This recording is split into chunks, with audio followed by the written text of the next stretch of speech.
பொதுவாக சர்ச் என்று ஆங்கிலத்தில் சொன்னாலும் தமிழில் அதை நிறைய பேர் கோயில், ஆலயம் அப்படி தான் சொல்லுவாங்க.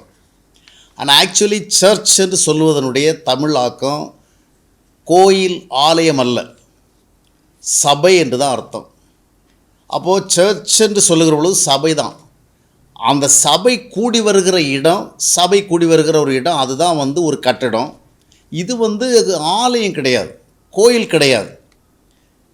இதை நீங்கள் நன்றாக புரிந்து கொள்ள வேண்டும். ஏனென்றால் பொதுவாக ஆலயம், கோயில் அப்படின்னு என்ன அர்த்தம்னா, ஆலயம்னா கடவுள் தங்குகிற இடம், அங்கே கடவுள் இருப்பார். தேவன் எங்கே இருக்கிறார்? கோயிலுக்குள்ளே இருக்கிறார்.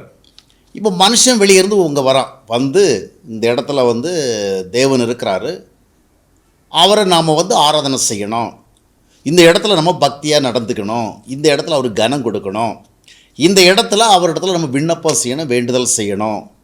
இப்போ 2 நாளாகவும் 7ஆம் மத்தேயுடைய 15ஆம் வசனத்தை வாசிக்கும் பொழுது இந்த இடத்துல செய்யப்படுகிற எல்லா விண்ணப்பங்களும் என்னுடைய கண்கள் எப்பொழுதுமே கவனித்திருக்கும் அப்படிலாம் ஆண்டவர் வாக்குறுதி கொடுத்ததை பார்க்குறோம்.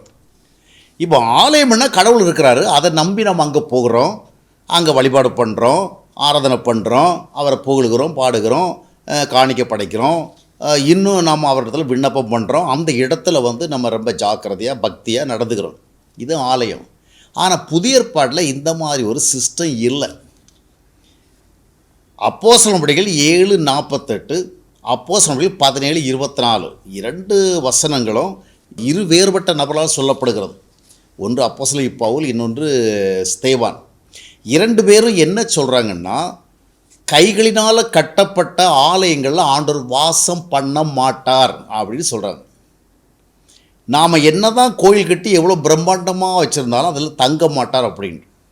அப்போ தேவன் தங்க மாட்டார் அப்படின்னு பைபிளில் இவ்வளவு தெளிவாக எழுதி காட்டின பிறகு இன்றைக்கி சில ஊழியக்காரங்க என்ன பண்ணுறாங்கன்னா, ஆண்டவர் என்கிட்ட அவர் தங்குறதுக்கு கோயில் கட்ட சொன்னார், ஆலயம் கட்ட சொன்னார், அது இந்த அளவில் இருக்கணும், அந்த அளவில் இருக்கணும் அப்படி சொன்னார் அப்படின்னு சொல்கிறத கேட்குறோம்.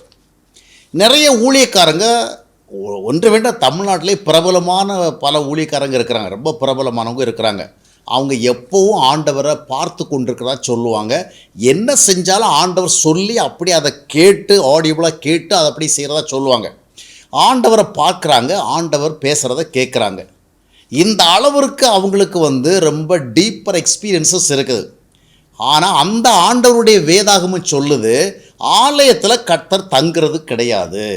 அதனால் நீங்கள் என்ன தான் கோயில் கட்டி ஆலயம் கட்டி வச்சாலும் அதில் நான் தங்க மாட்டேன் அப்படின்னு சொல்லியிருக்கு. இப்போ இந்த வசனங்களை நாம் வாசிக்கிறோம். இதற்கு முரண்பாடாக ஆண்டவர் எப்படி எனக்கு ஆலயம் கட்டு என்று சொல்ல முடியும், எப்படி கோயில் கட்டு என்று சொல்ல முடியும்?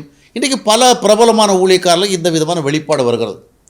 ஒரு முறை எங்கள் பாண்டிச்சேரியில் ஒரு குறிப்பிட்ட ஒரு சபை ஒரு பெரிய கட்டடத்தை கட்டி அதை கோயில் பிரதிஷ்டை அந்த மாதிரி சொல்லி ஒரு முக்கியமான ஊழியக்காரரை அழைத்து அவர் எப்பவும் ஆண்டவர்கிட்ட பேசுகிறதாக அறியப்படுகிறவர், ஆண்டவரை பார்க்கிறவராக அறியப்படுகிறவர். அவர் என்ன சொல்கிறார்னா, வேதாகமத்தில் இருக்கிற ஒரு வசனத்தை சுட்டிக்காட்டு, அன்றைக்கு இயேசு கிறிஸ்து அந்த தேவாலயத்தில் உலாவிக் கொண்டிருந்தார், அதுபோல் ஆலயத்தில் அவர் எப்பொழுது உலாவிக் கொண்டே இருக்கிறார், அதனால் இந்த இடத்துல நீ ரொம்ப ஜாக்கிரதையாக இருக்கணும், இந்த இடத்துல அவர் உலாவிக் கொண்டிருக்கிற அப்படின்னாலும் உன்னுடைய விண்ணப்பத்தை எல்லாம் கேட்பார். அதாவது சில விஷயங்கள் சின்ன சின்ன விஷயங்கள் தான் சொல்கிறதுக்கு கேட்குறதுக்கு பக்தியாக இருக்கும். ஆனால் இது அடிப்படை சத்தியத்தை விட்டு நம்மளை எங்கேயோ கொண்டு போகுது. இயேசு கிறிஸ்து அன்றைக்கு தேவாலயம் இருந்து உலாவினார், அதனால் இன்றைக்கி நாம் கட்டி வச்சிருக்கிற ஆலயத்தில் அவர் உலாவிக்கிட்டு இருக்கிற அர்த்தம் கிடையாது. இது நம்மையும் ஆண்டவரையும் தூரப்படுத்துகிற விஷயம். புதிய ஏற்பாடு என்ன சொல்லுகிறது? 1 கொரிந்தியர் 3ஆம் மத்தேயுடைய 16-17 வசனங்களை வாசித்து பார்க்கும் பொழுது, 6ஆம் மத்தேயுடைய 19ஆம் வசனத்தை வாசித்து பார்க்கும் பொழுது என்ன சொல்லப்பட்டிருக்கிறது?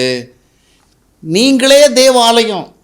பழைய ஏற்பாட்டில் ஆலயம்னு ஒரு கட்டடம், அதில் ஆண்டவர் தங்கி வெளிப்படுத்தினார். ஆனால் புதிய ஏற்பாட்டில் நாம தான் அவருடைய டெம்பிள், நாம தான் ஆலயம். அப்போ நாம் தான் தேவன் தங்குவதற்காக தெரிந்து கொண்ட ஆலயம்.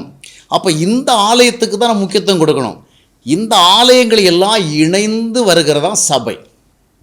தேவன் தங்குகின்ற மனிதர்கள், தேவனோடு வாழுகிற மனிதர்கள், இவரெல்லாம் ஒன்றிணைந்து வருகிற ஒரு இடத்தினுடைய பேர் தான் சபை. அந்த சபையினர் கூடி வருவதற்காக கட்டுகிற கட்டடம் சபை கட்டிடம். இதை நம்ம ஆலயம்னு சொல்கிறவல்ல, கோயில் சொல்கிறவங்கள என்ன ஆகிடுச்சு சொன்னால், ஆண்டவர் அங்கே தங்கி இருக்கிறாரு, நாம் வெளியே இருந்து ஆண்டவர் இல்லாத இடத்துலேருந்து அந்த இடத்துக்கு போயிட்டு அங்கே அவரை பார்க்குறோம். இல்லை, ஆண்டவர் நம்ம கூட தங்கினா வீட்டிலையும் சமுதாயத்துலேயும் வேலை செய்கிற இடத்துலையும் தொழில் செய்கிற இடத்துல எல்லா இடத்துலையும் அவர் நம்மோட இருக்கிறார். அப்போ அந்த கான்செப்டும் மாறுது. நாம் என்ன பண்ணணும், ஒரு குறிப்பிட்ட ஒரு கட்டடத்தை காண்பித்து இந்த இடத்த பரிசுத்தமானது, இந்த இடத்துல ஆண்டவர் நடக்கிறாரு, உலாவுறாரு, பார்க்குறாரு, இந்த இடத்துல தங்கியிருந்து ஒன்று ஆசீர்வதிக்கிறாரு. மறைந்த டிஜிஎஸ் தினகரன் அவர்கள் ஒரு முறை வந்து கோயம்புத்தூரில் ஒரு பெரிய ஒரு ப்ரேயர் பிளான் உருவாக்கி ஒரு பெரிய கட்டட பெதஸ்தா அவர் கட்டுறவில்லை என்ன வெளிப்பாடு ஆண்டவர் கொடுத்தா சொன்னால், நான் தங்கி இருந்து ஜனங்களை ஆசீர்வதிப்பதற்கு, நான் தங்கி இருந்து அற்புதம் செய்கிறதுக்கு நீ இந்த மாதிரி ஒரு பெரிய இடத்த உருவாக்குன்னு சொன்னதாக அவர் சொன்னார். ஆனால் பைபிள் என்ன சொல்லுது, கட்டின தேவன் மனிதரால் கட்டப்படுகிற இடத்துல தங்க மாட்டார்னு பைபிள் சொல்கிறத மீறிட்டு ஆண்டவர் எப்படி தரிசனம் கொடுக்க முடியும்? அப்போ தரிசனம் கொடுத்த கடவுள் யாருங்கிற கேள்வி வருது. இன்றைக்கி நான் இப்போ சொல்லுகிறேன், ஒரு சாதாரண மனிதர்கள் சொன்ன பரவாயில்ல, பிரபலமான ஊழியக்காரங்க அவங்க என்ன சொல்கிறாங்க, நாங்கள் ஆண்டவர் பேசுகிறதெல்லாம் கேட்டே இருக்கிறோம், ஆண்டவர் நேருக்கு பார்த்துட்டு இருக்கிறோம், தரிசிக்கிறோம். அவ்வளவு டீப்பர் எக்ஸ்பீரியன்ஸஸும் ரெவலேஷன்ஸும் இருக்கிற நீங்கள் வேதாகமத்தில் தெளிவாக சொல்லப்பட்ட பிறகு எப்படி இந்த கோயில் ஆலயம் அப்படின்னு வருவீங்க? அப்போ நாம் கூடி வருகிற இடத்த ஒரு ஜனங்கள் பாரம்பரிய ரீதியாக புரிந்து கொண்டு இதை கோயில் ஆலயம்னு சொல்கிறாங்க. ஆக்சுவலி நாம் தான் ஆலயம், அது வெறும் கட்டடம் தான். அங்கே தேவன் இருக்கிறான்னு நம்பி நாம் போகக்கூடாது, நம்மிடத்தில் தேவன் இருக்கிறான்னு நம்பிக்கையோடு போகணும். இந்த கோயில் ஆலயம் அப்படின்னு சொல்கிறவங்கள நம்முடைய எண்ணங்கள் எவ்விதமாக அங்கே தான் ஆண்டவர் இருக்கிறாரு, அங்கே போய் நம்ம அவருக்கு நல்ல அருமையான ஒரு பக்தியான ஆராதனை கொடுக்கணும், நல்ல வழிபாட்டை கொடுக்கணும், அங்கே போய் காணிக்க கொடுக்கணும், அங்கே போய் ஆண்டவரில் விண்ணப்பம் செய்யணும். அப்போது என்ன நடக்குதுன்னா, ஆண்டவர் நம்ம தூரப்படுத்திடுறோம், அவர் அங்கே செட்டில் ஆகிட்டார், நாம் அங்கே போய் ஏதாவது நமக்கு வேணும்னா கேட்டுக்கலாம். அப்போது தேவனை பார்க்குற ஊழியர்களுக்கு எப்படி வந்து இந்த விதமான ஒரு புரிந்துகொள்ள இருக்குது? அப்படி என்றால் இவருடைய அடிப்படையே சரியில்லை. இவர்கள் ஆண்டவரை பார்த்தது எப்படி உண்மை, ஆண்டவர் பேசுகிறத கேட்டு எப்படி உண்மை? எழுதப்பட்ட வேத வார்த்தைகளே இவர்களுக்கு விளங்கவில்லையே. இன்றைக்கும் ஆலயம் இருக்குது, ஆண்டவர் ஆலயத்தில் உலாவுகிறாரு, நீ அங்கே போய் தான் அவரை பார்க்கணுங்கிற மாதிரி இருந்தால் என்ன அர்த்தம்? இன்றைக்கி நிறைய பெரிய பெரிய ஆலயங்கள்லாம் இருக்குது, தமிழ்நாட்டில் இருக்குது, இந்தியாவிலும் இருக்குது. ஆண்டவர் இப்படி எங்களை கட்ட சொன்னார் அப்படின்னு எப்படி கட்ட சொல்லுவாருங்க? அப்போ எங்களுக்கு இந்த சபை கட்டணம்லாம் வேண்டான்னு சொல்கிறீங்களா? இல்லை, அப்படி இல்லை, அதை சபை கட்டணம்னு புரிஞ்சுக்கணும். இது நாம் கூடி வருகிறதுக்கு, அதாவது நாம் ஒரு ஃபேமிலியாக தங்குற ஒரு கட்டணம் வச்சுருக்கிறோம். இப்போ கிறிஸ்துக்குள்ளாக நம்ம ஆண்டவரை ஏற்றுக்கொண்டாங்கன்னா ஒரு ஸ்பிரிச்சுவல் ஃபேமிலி, இவங்க எல்லாரும் கூடி வர்றதுக்கு ஒரு இடம் வேணும். நாம் போய் ஆண்டவருக்குரிய காரியங்களை சிந்திக்கிறதுக்கு, யோசிக்கிறதுக்கு, ஒருத்தரோடு ஒரு ஐக்கியம் கொள்றதுக்கு, எல்லாரும் சேர்ந்து ஆண்டவருக்குரிய காரியங்களை செய்கிறதுக்கு we need a place. அந்த கான்கிரிகேஷனுக்கு தான் நம்ம சபை கட்டடம் கட்டுறோம். ஆனால் அதை வந்து நம்ம கோயில் என்று காட்டி, அதை ஆலயம் என்று காட்டி, ஆண்டவர் அங்கே இருக்கிறார்னு சொல்லி, அப்போ நாம் எப்படி அதை எடுத்துக்கொள்ளணும்? ஆண்டவர் அங்கே தான் இருக்கிறார். அதனால தான் இன்னும் நிறைய பேர் வந்தீங்கன்னா பக்தி எங்கே காட்டுறாங்க? கோயிலில் தான் காட்டுறாங்க. அதே பக்தி வீட்டில் இல்லையே. ஆனால் வேதம் என்ன சொல்கிறது? நீ தான் தேவ ஆலயம். அப்போ நான் ஆண்டோட எதிர்பார்ப்பேன், நம்ம எங்கே இருந்தாலும் ஆண்டவர் நம்மோட இருக்கிறாங்கிற விழிப்புணர்வோடு இருக்கணும். அப்போ நாம் கோயிலில் போய்கிட்டு அங்கே பக்தியாக ஒரு ஆராதனை கொடுத்தோடனே நாம் ஆண்டவர் செய்து நினைக்கிறோம். ஆனால் ஆண்டவர் எங்கே வந்து மகிமைப்படுகிறார்? அனுதின வாழ்க்கையில் நம்மோட இருந்து நாம் எப்படி நடந்துக்கிறோம், எப்படி பேசுகிறோம், எப்படிப்பட்ட குணங்களை வெளிப்படுத்துகிறோம், எப்படிப்பட்ட சிந்தியோடு வாழ்கிறோம், எப்படிப்பட்ட நோக்கத்தோடு, இதுதான் முக்கியம். எனவே இந்த தேவாலயம், கோயில், ஆலயம்னு ஒரு குறிப்பிட்ட இடத்தை வந்து ஹோலி பிளேசஸாக பார்க்குற இந்த மனோபாவம் மாறி நாம தான் ஹோலி பிளேஸ், நாம தான் பரிசுத்தவானாகி நம்மோடு தான் ஆண்டவர் இருக்கிறார். இதில் வித்தியாசங்கள் இருக்கிறது. நம்ம கோயில், ஆலயம் அந்த மாதிரினா ஆண்டவரை ஏதோ ஒரு இடத்துல உட்கார வச்சுட்டோம், அங்கே போனால் நமக்கு பக்தி வரும், அங்கே போனால் ஆராதிப்போம். அதனால் இன்னும் நிறைய மக்கள் எதுக்கு போகிறாங்க? ஐயோ, ஆராதிக்க ஒரு இடம் வேணுமே. ஏன் ஆராதிக்கிறதுக்கு நம்ம வீடு போதாதா? ஏன்னா ஆராதனைனால நம்ம என்ன நினைக்கிறோம்? பாட்டு பாடுறது, ஸ்தோத்திரம் பண்ணுறது, துதி பண்ணுறது. ஆராதிக்கிறதுக்கு ஆண்டவர் மகிமைப்படுத்துறது, ஆண்டவர் கனப்பட முடியாது வாழ்வது, இது சிந்தனை இல்லை.